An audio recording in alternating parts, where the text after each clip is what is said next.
So, Night of Champions tonight, this afternoon,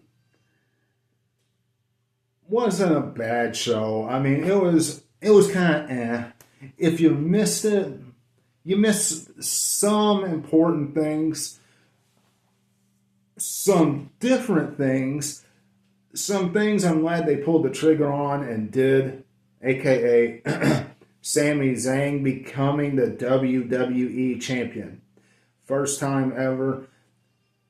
Feel good moment. Well deserved.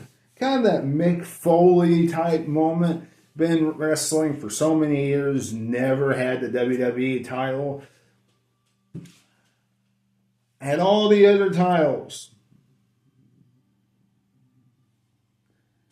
But never had the big one. And finally got that major title. He has finally held major championship in WWE. Well deserved. Congratulations to Sami Zayn. And congrats to WWE for finally pulling the trigger on a feel-good moment like that. And not doing something stupid by giving us the SOS leading into SummerSlam this year in Minneapolis. Now, and also congratulations to OBA also, since I'm on this congrats trip. Because he got a clean victory over Jey Uso. We didn't see any BS in the beginning of Night of Champions. We didn't see any of that Billy Jack bull. Nothing. It was a clean 1, 2, 3 over Jey Uso. Now, Jey Uso's entrance was longer than the match itself. Almost. I like the fact that they did deliver some substance to this match. There was some meat and bone to this match. It wasn't just Obafemi going in there and throwing people around and tossing them like rag dolls and 1, 2, 3. So I like that there was some offense thrown by Jey Uso. It was a little bit of back and forth. Got to see his finishing moves, got to see a lot of kicks, got to see 2 splashes, got to see different odds and ends things in this match. And I like that because you don't want to just go in there and squash Jey Uso. Now my question is, why didn't we just see Javon Evans in this mix? Okay.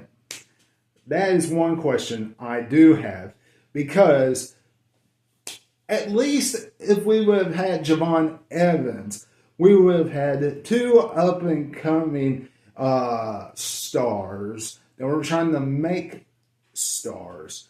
And Javon Evans,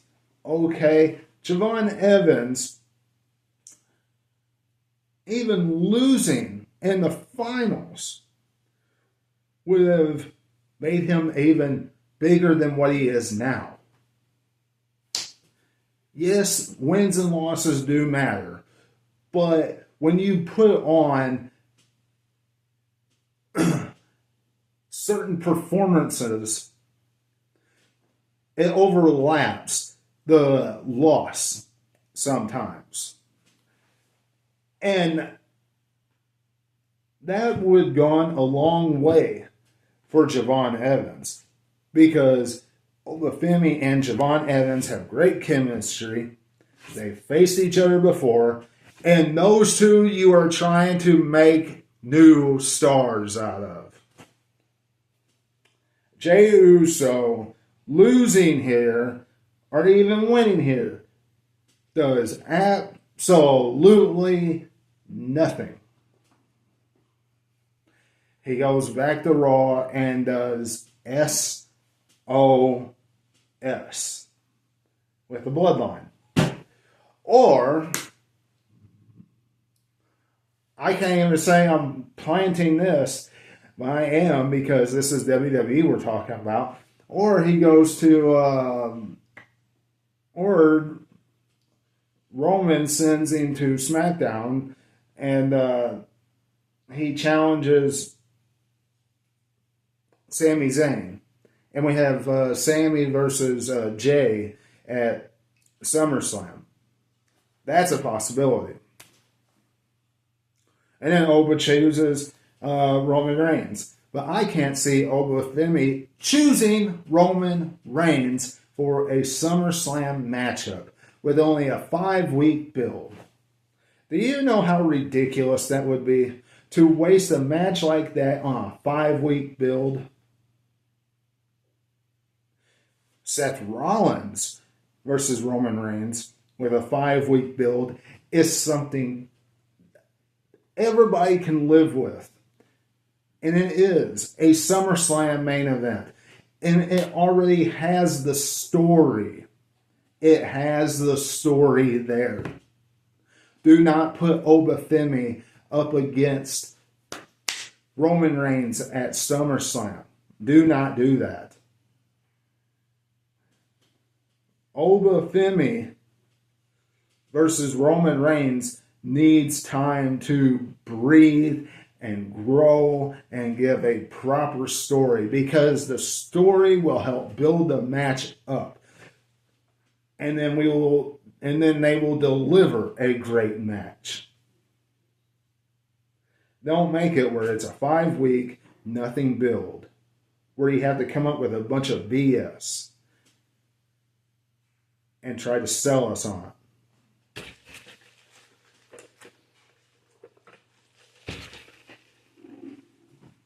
Seth Rollins and Roman Reigns, you can go all the way back and show stuff from when they were in NXT.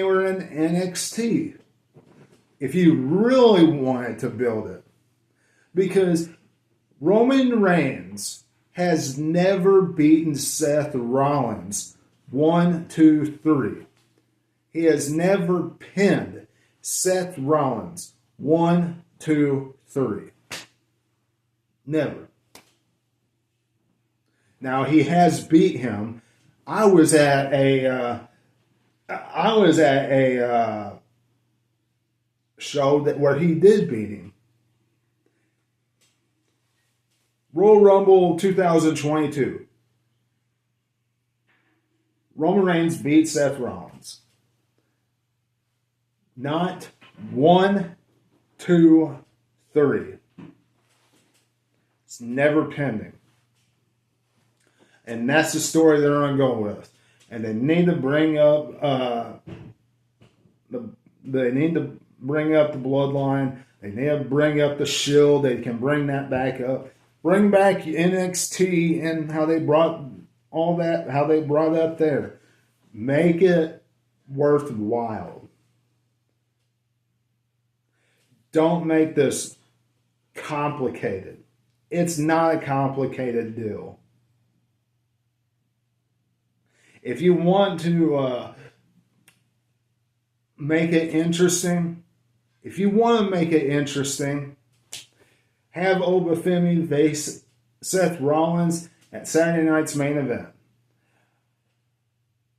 where Obafemi puts his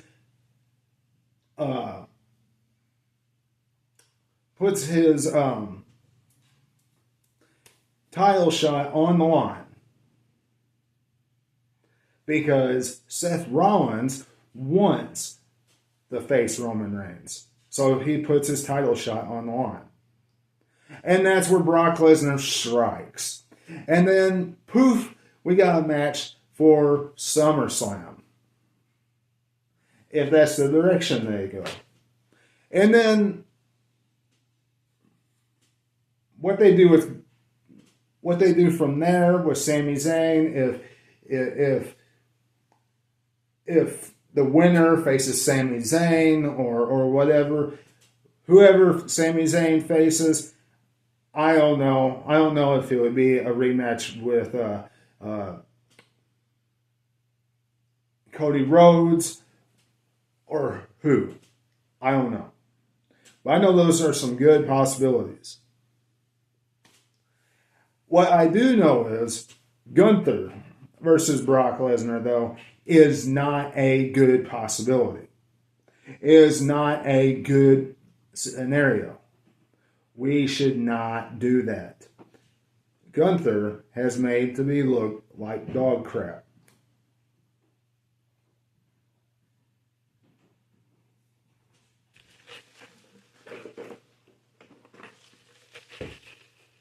Don't do it. Other than that, not too much happened on Night of Champions. Steel cage match was awesome.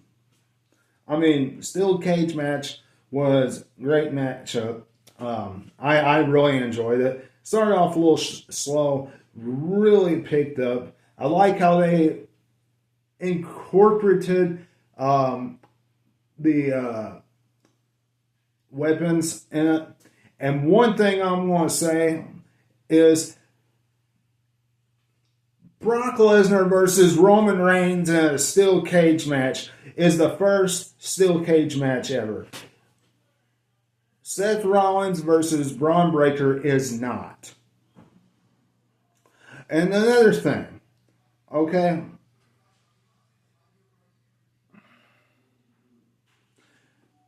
Roman Reigns versus Brock Lesnar is not the greatest one ever either. I don't know what in the world you all are on. Whoever made that list, WWE. But y'all need to get that straight. Okay? You need to get that straight when you all decide to go on air, all right, and have another steel cage matchup over there in Saudi Arabia. Because one minute you're saying Brock and Roman is, and then the next minute you're saying Seth Rollins and Braun is. And then you have this list where Roman and Brock is the greatest of all time. And then they're not even the first ones they're not even in the first cage match in Saudi Arabia. So I guess that whole huge feud where Brock Lesnar held it for 400 plus days, that didn't happen. Him winning it after WrestleMania and then having a steel cage match the next month after. Yeah, that didn't happen. No, Michael Cole. That's pretty much what you all were telling us when Seth Rollins and Braun Breaker's match was going on. Get your story straight. Remember what goes on in your company, wrestling fans, WWE. I think all of us would agree with that.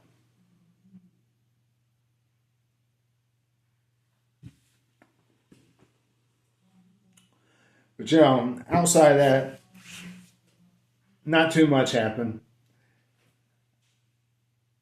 And I really don't have much to say about that United States title matchup with the women's U.S. title. I don't. Filler match. Danhausen went and cursed Liv Morgan. Their way of making her lose. That's all it was. And protecting her. That's all it was. And we'll see what happens on Monday. But wrestling fans, you all remember to become a subscriber today. Hit the subscribe button. Hit the bell. It is appreciated. Follow me on TikTok at BYBD45.